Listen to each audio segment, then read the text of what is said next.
Hi, my name's Katie, and today I'm going to talk about copyright and art vendors.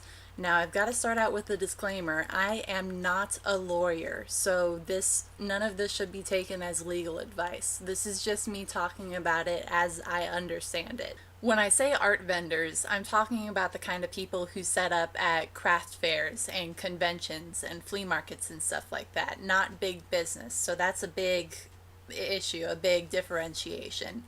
Now, there's a lot of stuff in place that kind of protects the art vendor, that kind of gives you the freedom to be creative without worrying about being crushed instantly.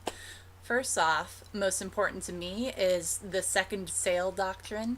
And basically, what that says is if you buy something that's a licensed material, like if you buy it, you're effectively paying the fee to use it. You can make whatever you want out of it and then you can sell it. Like, for example, these duct tapes here all cost about twice as much as regular duct tapes. So that means that I paid the trademarking fee in order to use this duct tape. Now, another thing that's really helpful is don't copy stuff. If you're doing something based off of something else, don't copy it.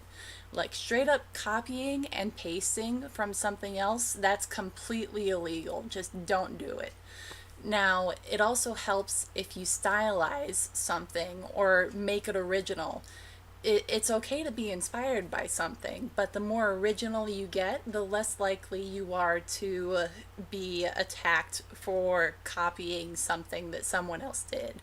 There's also some things that you just physically can't copyright or trademark, either because the image is too simple, or it's too commonplace, or it's been used before, or any of those reasons. Like, for example, have you ever noticed that Walmart used to have the smiley face as their company logo? They changed it into a flower with like a weird petal or something. The reason why they did that was because they tried to sue something or someone for using the smiley face, and then they lost that court case because it was way too generic. The quantity of the stuff that you make is also very important. Like, if your stuff is truly handmade, like if you physically hand make each and every individual one of your items, then you're going to be a lot safer than if you hand draw something and then you print out multiple copies of it and then sell it. I know that there's limits uh, given the circumstances for how many of one specific print you're allowed to sell, but I haven't really paid too much attention to that because I sell stuff made out of duct tape and I physically hand make everything that I make. It doesn't come out of a machine or a printer. With all that being said, copyright is still an extremely nebulous subject to talk about. And really, it depends on the creator on how they want to enforce their copyright. Now, when it comes to bigger companies, they tend to be significantly more strict about not allowing anything to be done about their subject material. Whereas smaller companies tend to actually encourage fan art to be created and distributed. Like, for example, Homestuck is something that actively promotes people to do fan art, whereas Disney is infamous for how ruthlessly they pursue people who make Disney related material. Now, I'll bet that almost everyone who watches this video knows what Disney is, but maybe only a handful will know what Homestuck is. Now, one reason why a company might not let people sell fan art is because it's either really difficult to selectively enforce a copyright or you just can't do it. It's not possible. So it's more of a blanket policy. Either no one can really make your fan art, or everyone can make stuff based off of your material. Now, this is to protect mainly against other companies from taking their material, people who are able to reach a much bigger audience and make a significant divot in their profits. Like, for example, the Vlog Brothers is a channel on YouTube that I follow. I really like them. And John Green did a subject on DFTBA. That's a phrase that they kind of coined on their channel, don't forget to be awesome. Now, there's been some companies, like I think it was Nordstrom or stuff like that, who started making handbags and t-shirts that say DFTBA. And there's also a lot of nerd fighters. That's what the group who follow the Vlogbrothers call themselves. But they also make stuff that says DFTBA.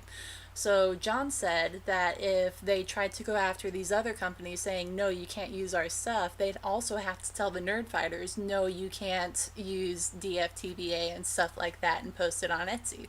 So it's not really fun to deal with.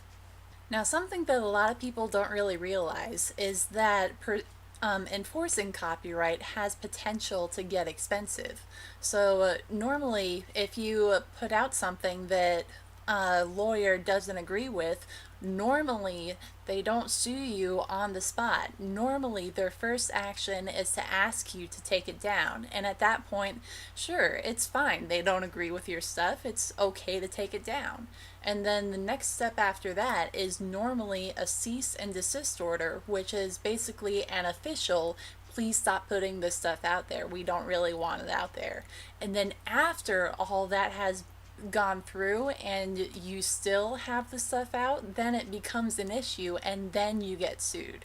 So basically what I'm trying to say with that last bit is if you make a mistake and you put something out there that you probably shouldn't have, it's not going to be the end of the world for you financially. So it's okay to make a mistake. Just try to be mindful of what the people who originally made the stuff that you're basing your work off of have intended. And generally, that works out for a happy relationship between everyone involved with that particular subject.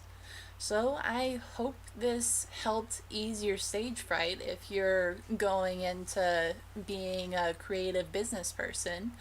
And I hope it was just helpful in general, or at least interesting.